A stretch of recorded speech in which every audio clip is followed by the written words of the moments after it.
Hello and welcome to On the Front Porch, where we inform our community and connect our neighbors to resources that improve the quality of their life. I'm Douglas Hairston from the Mayor's Office. I direct the Front Porch Alliance, and it's always a pleasure to bring more new information to you. This isn't new information today, but we are going to be focusing on Marion County, the Purdue Extension of Marion County, and they're celebrating 100 years. And here to talk a little bit more about that is Steve Wagner, the Executive Director. Steve? Good morning, Steve. How are you doing today? I'm good. How are you? I'm doing really well. Appreciate you coming on today and talking more about the Purdue Extension of Marion County. Tell us about this 100-year thing that's going on. Well, this is a special year. The Smith-Lever Act was signed by the President of the United States on May 8th, 1914. Okay. So this is our centennial year, the 100th anniversary. So it's very special for the national organization all around the country. And then, of course, we have an extension just for Marion County, right? Right. Every county in Indiana has a local extension office. And so we're the educational arm of Purdue University. And the Smith-Lever Act created the Cooperative Extension Service. And so all counties around the country have extension staff hard at work doing educational programming. Well, that's fantastic. So part of what we're going to be doing today is we're going to have a little bit of cooking and a little bit of food. As you can see, we've got some good things to eat laid out in front of us. And to help us out with that is going to be Julie Gray. Julie, welcome. Good morning. Good morning. Thanks for coming on today. So talk to me a little bit about what you do at Purdue Extension. Okay, the dietitians in our office provide resource-based information to all residents of Indianapolis, and we talk to them and educate them on food safety, nutrition, wellness, and the importance of being active. And in addition to that, our nutrition education staff works specifically with families and individuals who receive SNAP, and we help those families and individuals learn how to stretch their food dollar, learn how to cook, and also how to eat healthier on a budget. That is fantastic. We also have one other guest that's going to be with us this morning, Kernan Lee. Kiernan. Thank you, Kiernan. It's good to have you here today. What is your role with Purdue Extension? Well, my role is... How do you participate with Purdue Extension? Well, I go to meetings. I'm in the robotics club. The robotics club, okay. And I'm going to be participating in the poultry show. Oh, that's fantastic. So you have chickens at home then? Yes. Oh, that is great. So in today's segments, as we were talking about food and how to prepare it, Julie, you're going to talk a little bit more about how folks can go about creating a really good meal, right? Exactly. What we're going to do is just with some planning, and having your kitchen and your cupboards well stocked, anybody can prepare a meal for their family that's going to be healthy, inexpensive, quick, not a lot of pots and pans to clean up, and most of all, it's going to be very tasty. Okay. So we're going to really, in our kitchen, we want to be able to have things on stock from the protein group. Okay. So we can have meats, we can even use leftovers. What do you do if you have that one pork chop left that's not going to feed the family? You can dice that up and make what we would call a skillet meal. So when we think of proteins, we're going to be thinking about ground meat, chicken, pork, ham, beans, fish and tuna. And again, our beans are going to be the less expensive products that we use. Products like this, canned beans, can be very inexpensive and they're very, very nutritious for us. So our meal is going to include a protein-based food. We also want to have vegetables. Most Americans don't get enough vegetables in their diets, and vegetables come in a variety of forms. Canned can be purchased all year long, and depending on the season, canned may be the least expensive. But vegetables also can come in a frozen form, a fresh form, and we can even have vegetables in a dehydrated form, like these dehydrated onions. These can be purchased for about $1 at supermarkets and can add a lot of flavor to our foods. So we're going to be using vegetables. We're also going to be using dairy products, milk, skim milk, low-fat milk, cheeses, again, cheeses that are going to be made from skim milk products. And we're also going to use some soup-based products today that are lower in salt and lower in sodium. And then the last ingredient in our skillet meal is going to be grain products.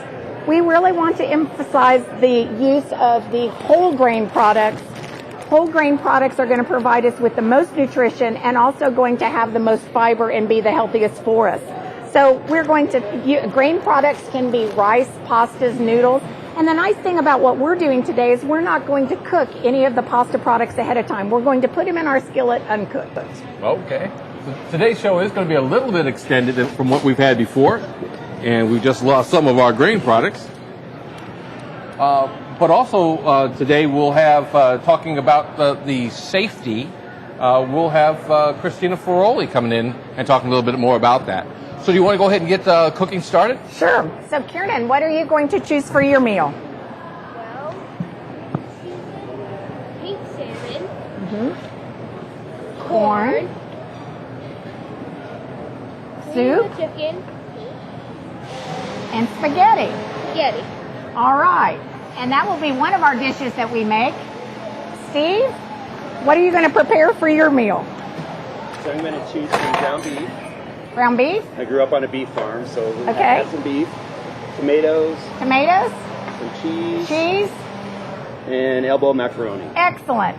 We're going to put these in our skillet, and in about 20 minutes, these will be ready for us to taste. Workouts are better with music. Business is better with music.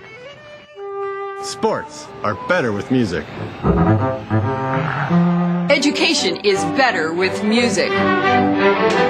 Nightlife is better with music. Holidays are better with music.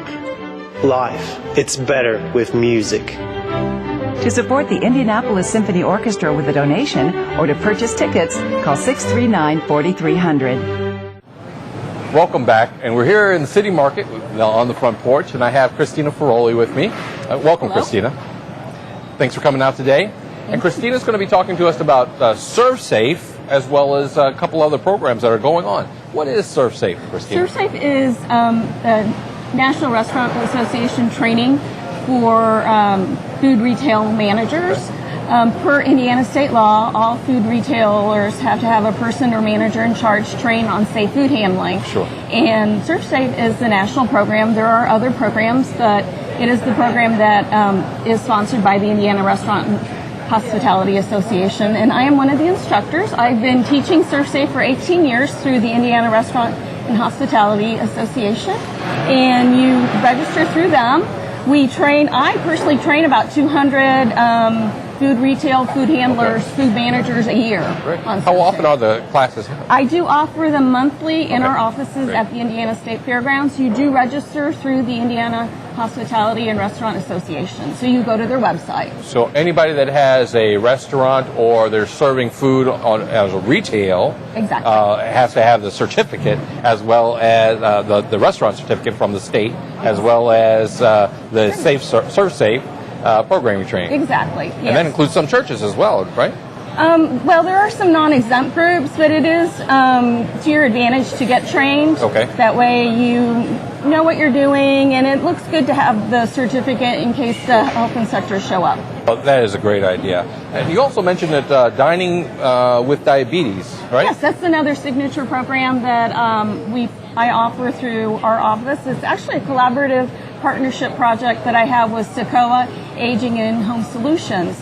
We target older adults, Okay. and Sequoia has graciously funded the project for about 5 years now, and we reach about 200 to 300 older adults who are either diabetic, pre-diabetic, or caregivers, and they get to participate in a 4-session training and a session follow-up, and they learn skills on how to better take care of their diabetes, manage their blood sugar, eat more healthy, and they also learn what important medical tests they need to keep track of just to be healthier as a diabetic. Well, and I think that one of the myths is you can't have good tasting food if you're on a certain diet, but there are ways to make sure that you have good tasting food. Exactly, and that's what Dining with Diabetes is all about. We share recipes with the participants and show them that they can eat healthy, they can eat a variety of foods, they can even eat foods that they like, and still be healthy and watch their blood sugars.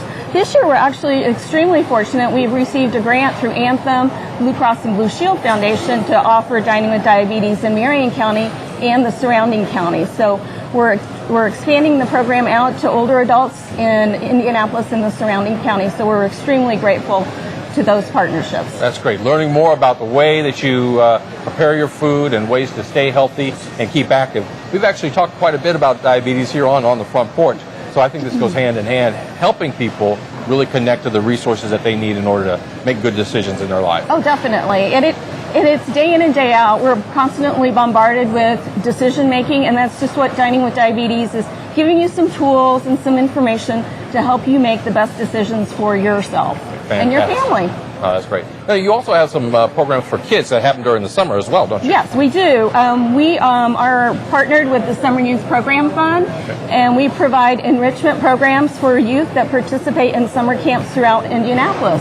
We do nutrition, physical activity, gardening, and science programs with them. We've been really fortunate. We've been funded for 8 years by the Lilly Endowment, and we're able to provide experiential learning programs in nutrition, gardening. We even have walking clubs. Wow. We have butterfly adventures, and we have a science program on it's called aerospace. Aerospace, okay. Well, it sounds like you have a learning experience on the go for a variety of folks. Definitely. Yes. Definitely. We serve all audiences. Right. Well, Christina, thank you for being with us. If somebody wants to get in touch with you, what's your phone number? You can reach us at our offices, Purdue Extension, Marion County, 275-9305. Thank you. Thanks for being with us, and we'll be right back. Violence doesn't start with a slap. It starts with control. As a father, I am concerned for the safety of our children, especially when they begin to engage in relationships. Dating abuse is a pattern of behavior when one person issues threats or actually uses physical, sexual, verbal, or emotional abuse to control his or her dating partner. Nearly 1.5 million high school students nationwide experience physical abuse from a dating partner each year. Violent behavior often begins between the ages of 12 and 18, and 1 in 10 high school students has been hit, slapped, or physically hurt by a boyfriend or girlfriend. Unfortunately, when youth find themselves in abusive relationships, they begin a pattern of abuse which could last the rest of their lives. We are encouraging parents to talk to their children about healthy relationships that are free of violence, in control, and focused on respect and equality.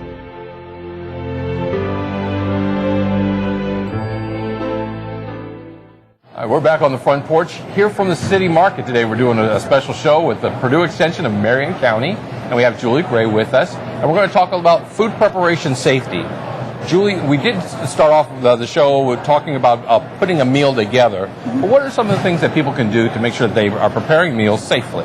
Well, the first thing you need to do is to look at your recipe. That is probably the number one thing. Look at your recipe, read it thoroughly, make sure you have all of the ingredients, and you understand what you're going to be doing.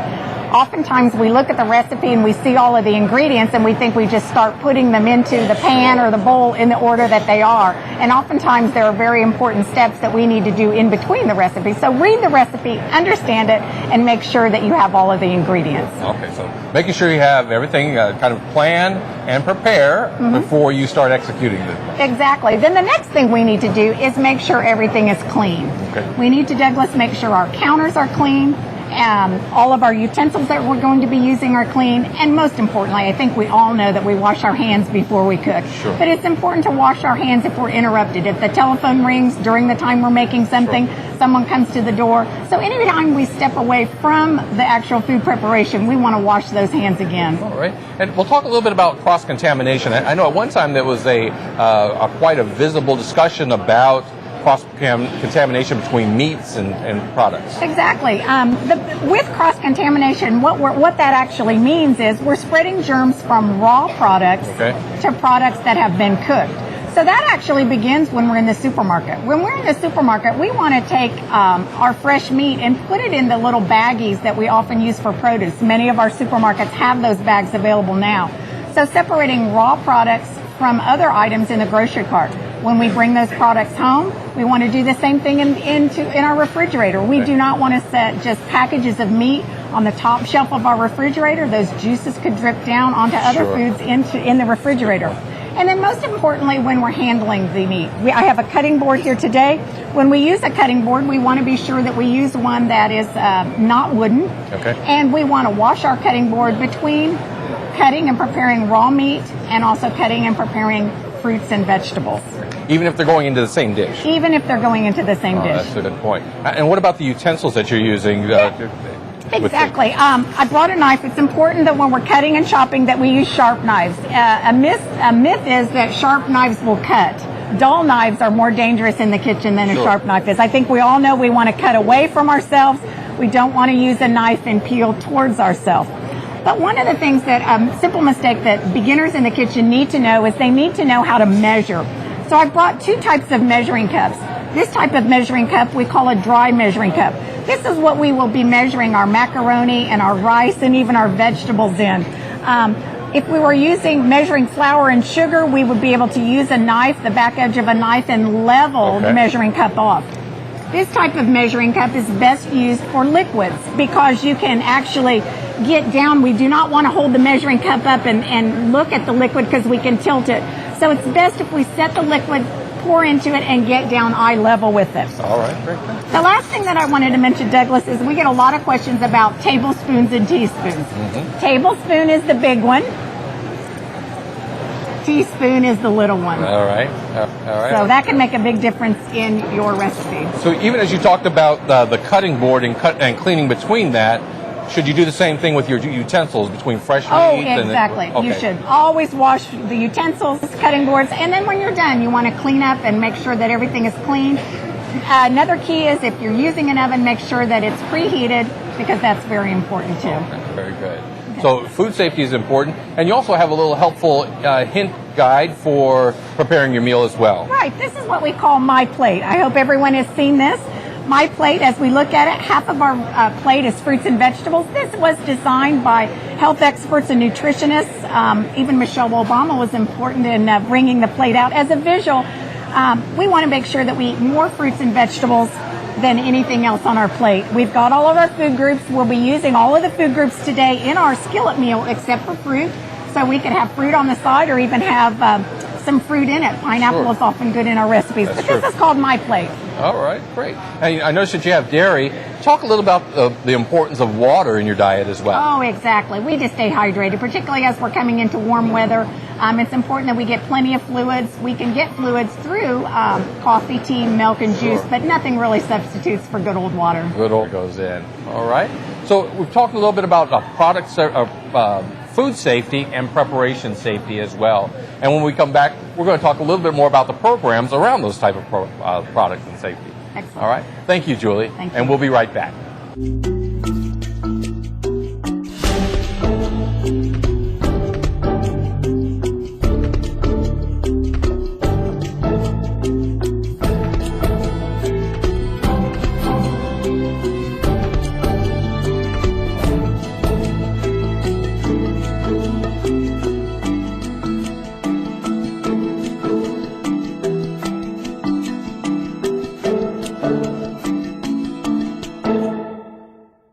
Welcome back. We have Steve Wagner back with us, the director of Purdue Extension of Marion County. Steve, welcome back to the show. Thank you very much. Can you tell us a little bit more about the Purdue Extension of Marion County? Of course, you've mentioned that we're 100 years celebration this year, but there's kind of an umbrella concept that you have of program areas. Isn't that right? Right. Extension is a national program, so every state chooses to administer their program based on what local needs say it needs to be. Okay. So every state is slightly different, and in Indiana we are fortunate that every county has its own extension program. And so there are 4 program areas that educators and staff work in. And one of them is Health and Human Sciences, which is the nutrition piece that we've already been talking about. They also do financial resource management. So Julie Ray and Christina Ferroli are 2 of the educators in that area, as well as Rebecca Haynes-Fortis. Then we have 4-H Youth Development, which we're going to talk about in a little bit. Karen mentioned the robotics group, and so that's part of the 4-H Youth Development program area. We have 4 educators in that area, and they work to organize sustained groups for kids ages 5 to 19. And those groups are operated by trained volunteer leaders. And so we have Naomi Bechtel, Jim Beckner, Phyllis Harris, and Jeff Jones working in that program area. Then we have Economic and Community Development, and that's one of the newer areas for Extension nationally. It's been around for about 15 years or so, but they work in communities and neighborhoods to develop leaders, help organizations work more effectively, build human capacity so that communities improve their economic status. So there's a wide variety of programs that are very relevant in today's needs, and we have Carmen DeRocha and Georgia Conte in that area. So as you're looking at the umbrella of Purdue Extension, you really started as an agricultural piece. how did that just kind of morph? Well, and ironically, that's the actual program area that I haven't mentioned. It's agriculture and natural resources. So yes, that is how we began. In fact, I can use 4-H as an example. In the early 1900s, 4-H did start as primarily with boys, and so they found that kids were more receptive to research than adults were. Sure. And so they involved boys in corn clubs in Iowa. So those boys grew different types of corn and conducted research on behalf of the university professors. Then they found once they grew the corn that they needed to do something with it. So then they involved girls and they formed canning clubs. Okay. But projects today in 4-H are research-based but involve everything from video filmmaking to all kinds of computer programs. We have GPS and GIS programs. So the modern 4-H projects today, especially in an urban area, are much different than the agricultural roots. And that's true for all of our program areas. And here to talk a little bit more about the program area of 4-H, we have Kieran coming back. Come on in, Kieran. Welcome back, sir. Hey, good to be back. Well, you brought a special friend with you. Is this part of your 4-H program? Yes, this is part of the Robotics Club. Okay. The Digibytes. Digibytes, okay. Yep. Digibytes Robotics Club.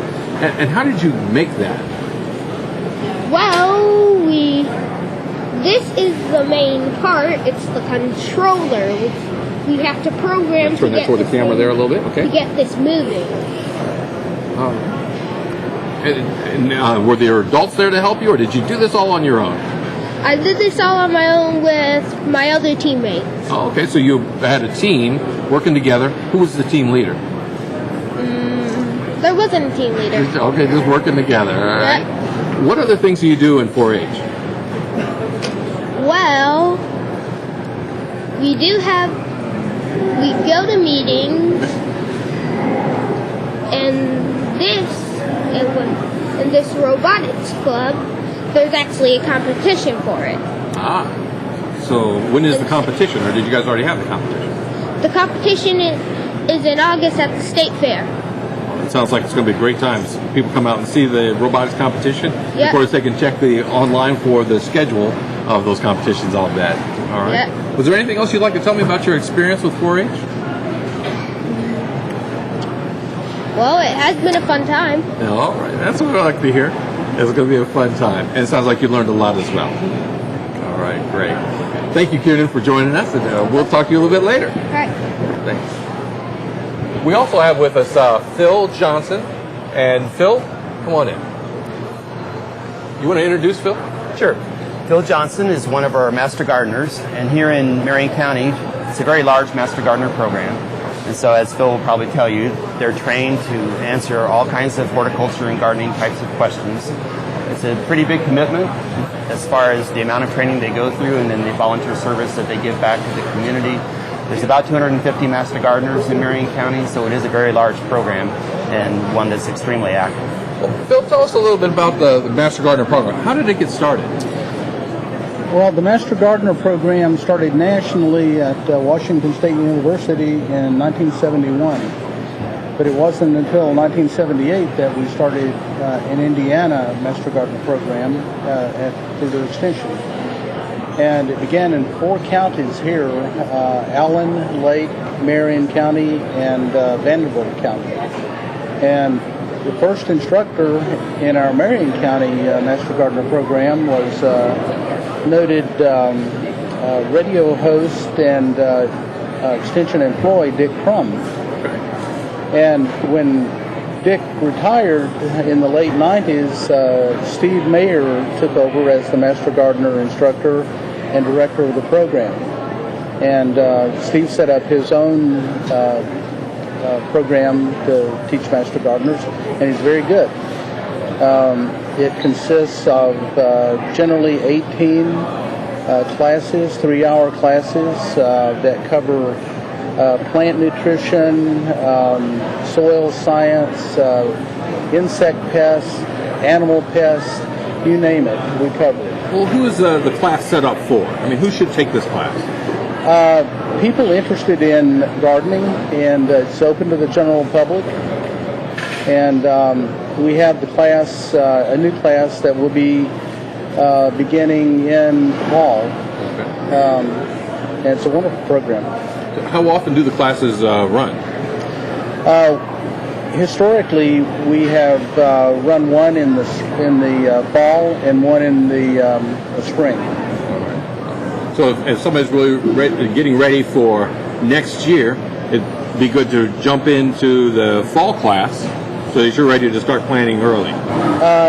It would be good for anyone interested in taking the Master Gardener program to call our office and get on a waiting list because it fills up in a hurry. I can imagine.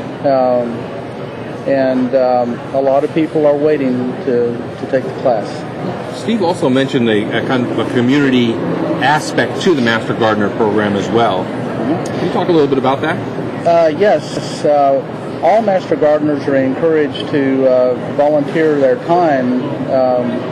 And one thing we have is an answer line, a telephone answer line. And we encourage the Master Gardeners, the new Master Gardeners, to volunteer their time and answer questions that are called in from the public. And it could be a question about why aren't my petunias growing well? What's wrong with this color? Or it could be about vegetables. And we get a lot of questions about tomatoes and cucumbers. All right. But we also get questions about bed bugs. So we field a lot of questions. Fantastic. So they can call in, even though they're not a Master Gardener themselves, they can call in and talk to a Master Gardener. Yes, they can. And get some good advice, especially about the things that grow well here in Indiana. Yes. May I give the phone number? Yes, you may. 275-9292. 275-9292. And that rings directly in our office, and Master Gardener will answer the phone and attempt to answer your question while you're on the phone. But if it's not, we always get back to the person calling in. All right. Bill, one of the things that you had mentioned before was that they have a demonstration project going on at the State Fairground, right? That is correct. We have an All-America Selection demonstration garden, and it consists of two parts. It's roughly 8,000 square feet of garden space divided into a vegetable garden and also a flower garden.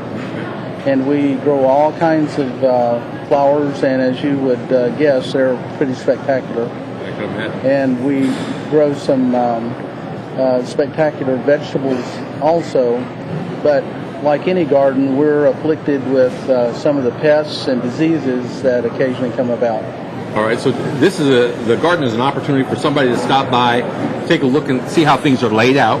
Yes. And talk to a Master Gardener about what's best to do to resolve some of those issues that you guys run into as well.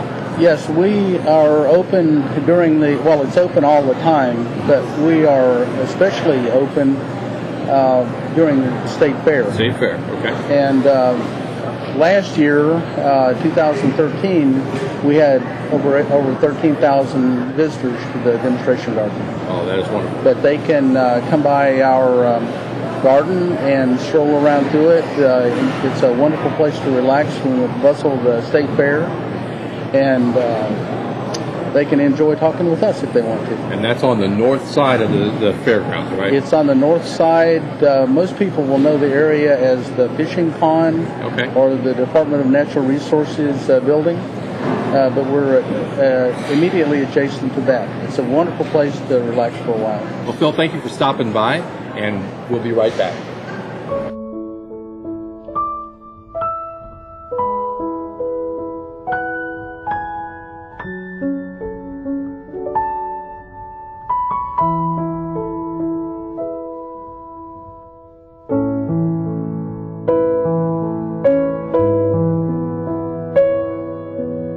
Only you can make this dog's dream come true. Visit Indianapolis Animal Care and Control and find a companion animal today.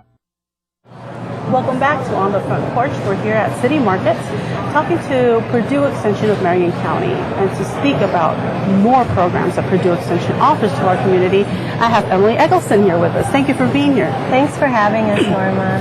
All right, so I understand that you're a Purdue Extension educator. Can you explain to us what urban agriculture is?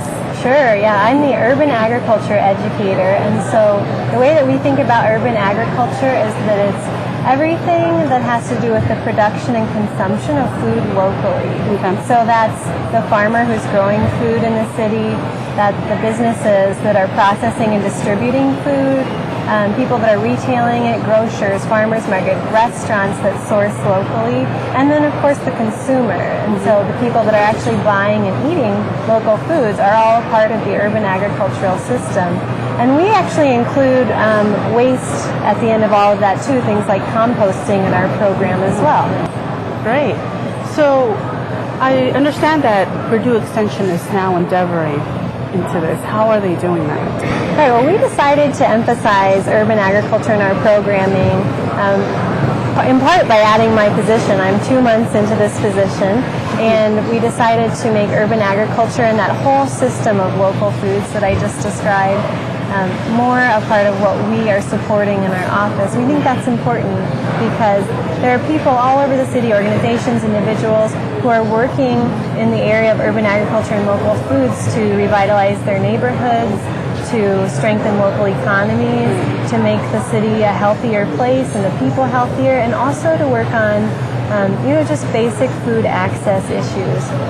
So by adding this emphasis of urban agriculture to our office, we see it as a way to engage and support with those people doing that work and to participate in it ourselves even more fully than we already are. Right. So what are some of the initial steps that Purdue has taken in this endeavor?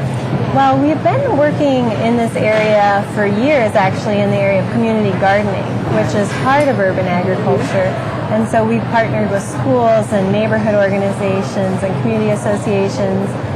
Anyone that's been interested in starting a community garden has asked for our help. We've been a part of that. But now what we'd like to do is work more fully in the rest of that system. So there's a lot of small businesses that make up the rest of that local food system. So we would love to, in my position, start providing more resources to those people and helping strengthen local foods and urban agriculture businesses that are growing in Indianapolis. That sounds great.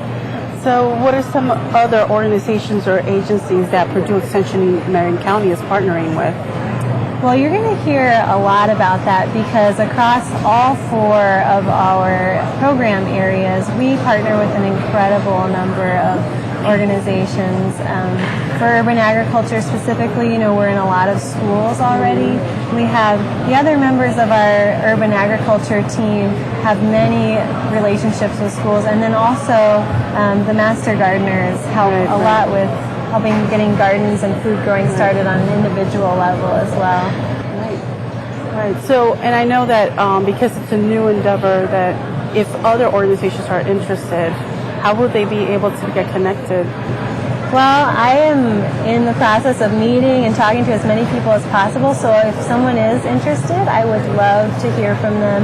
You can call me, email me. I'm at a lot of different community meetings. And so if you see me, please just come up and say hi, introduce yourself, and know that we're excited to partner. Emily, thank you so much for being here today. Thank you so much for being here today. Thank you. All right, so can you explain to us a little bit about what 4-H program is? Well, 4-H is the oldest youth program in the United States, and it's done through the cooperative extension system nationwide. Mm-hmm. And so through Purdue Extension, which we are part of the land grant system. So 4-H has been a program here since probably the 1930s. Wow. When we originally had corn clubs in Indiana.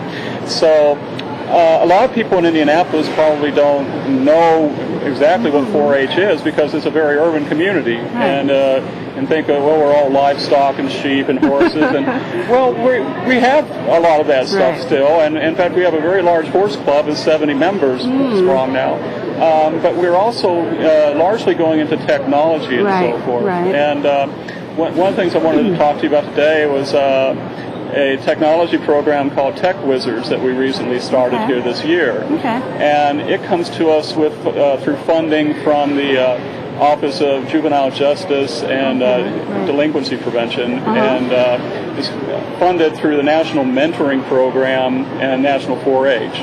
And so our director, Renee McGee, received a grant, and we have started this program here in Indianapolis this year. Oh, that's great.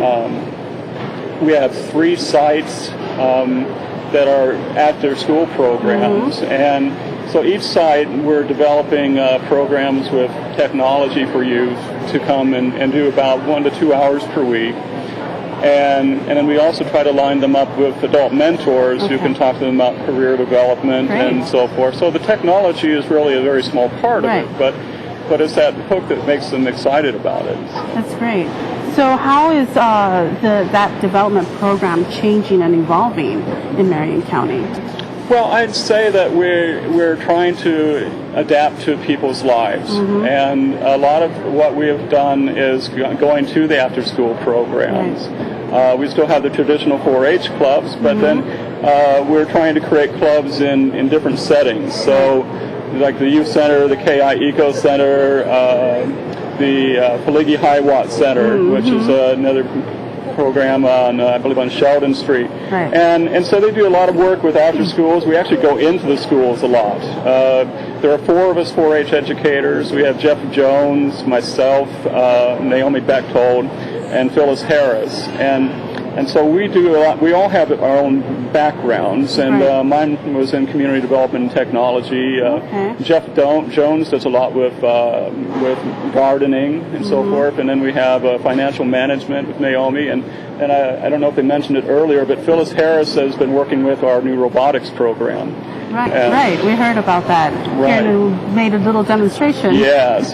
Yeah, Kieran's one of our stars in that program. That's great.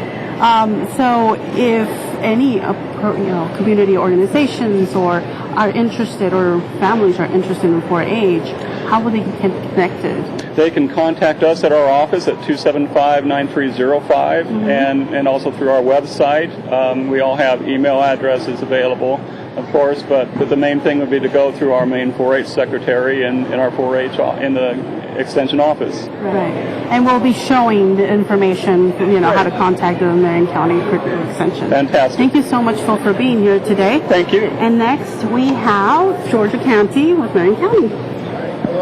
Hi. How are you? Good. How are you? I'm good. Thank you for being here today. Thank you. All right. So can you share with us what your role is at Purdue Extension, Marion County? Okay. Well, I'm one of 2 educators in the Economic and Community Development faculty. Okay.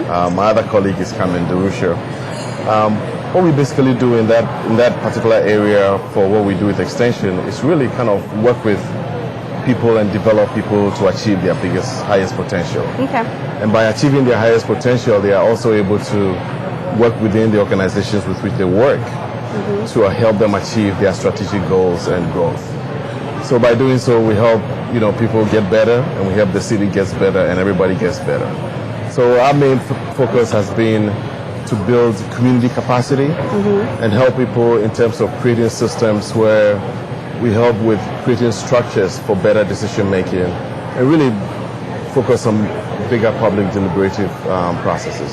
So how do you implement these programs in Marion County?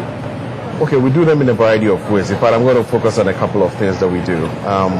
In terms of building community capacity, we work with the quality of life plans within the city. I work with the Northwest Quality of Life Plan and the Mid-North Quality of Life Plan.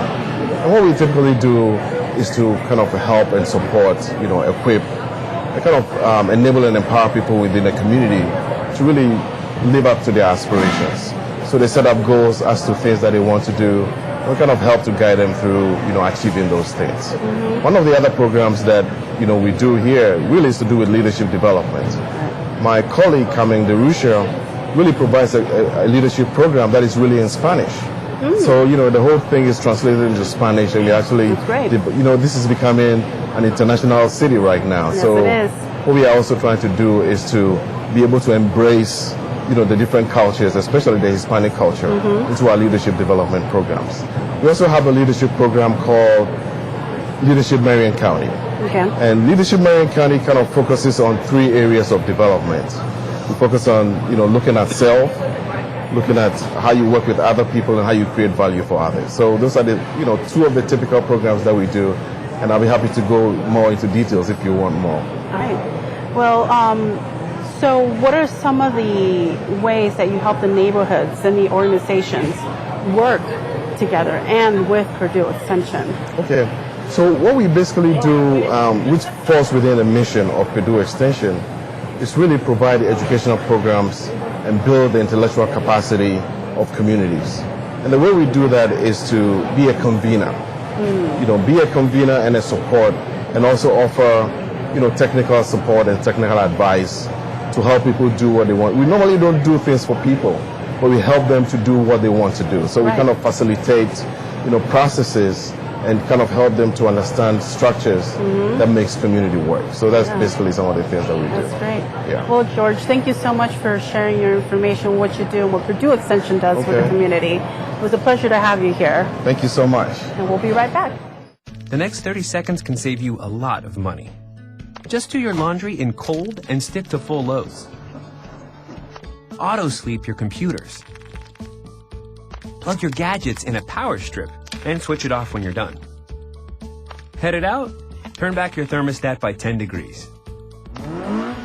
And drive sensibly. The more energy you save, the more money you save.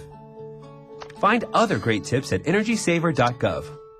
Welcome back to On the Front Porch. We're still here at the City Market, and we started the show by starting off a couple of dishes with Kieran and Steve, and here's the results of what we were able to create. It looked fantastic. But the basis of that was nutrition, wasn't it, Julie? That was, and the premise is these are quick. What we did is we put the ingredients that Steve and Kieran had selected into their skillets. We added some liquid, milk, water, even something like a healthy stock to it. We needed some liquid because our pasta wasn't cooked. We put a lid on, and in 20 minutes this was done. Oh, this is fantastic. Yeah, we used an electric skillet for purposes here today, but at home we would use a frying pan. Sure. So again, to review, we've got something from every food group. We've got whole grains in both recipes. We've got fish or another protein source in each of the dishes. Vegetables, we use canned vegetables, we use low sodium canned vegetables, and we also use fresh vegetables. We sprinkled a little cheese on top of these to give them some color and some additional calcium and dairy.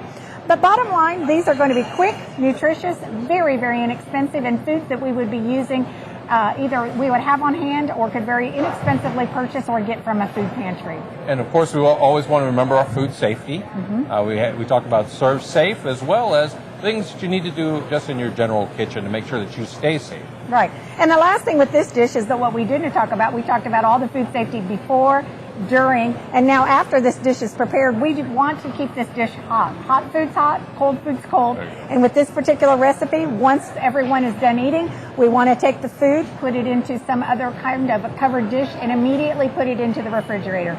Douglas, it's okay to put hot foods into the refrigerator. Oh, okay. You don't have to wait for an hour to cool them down. Don't have to wait for them to cool down. Wrap them up and get them in there. Wrap them up and get them in there. All right, fantastic. The last thing that we didn't mention is we did use a wide variety of spices and seasonings instead of salt.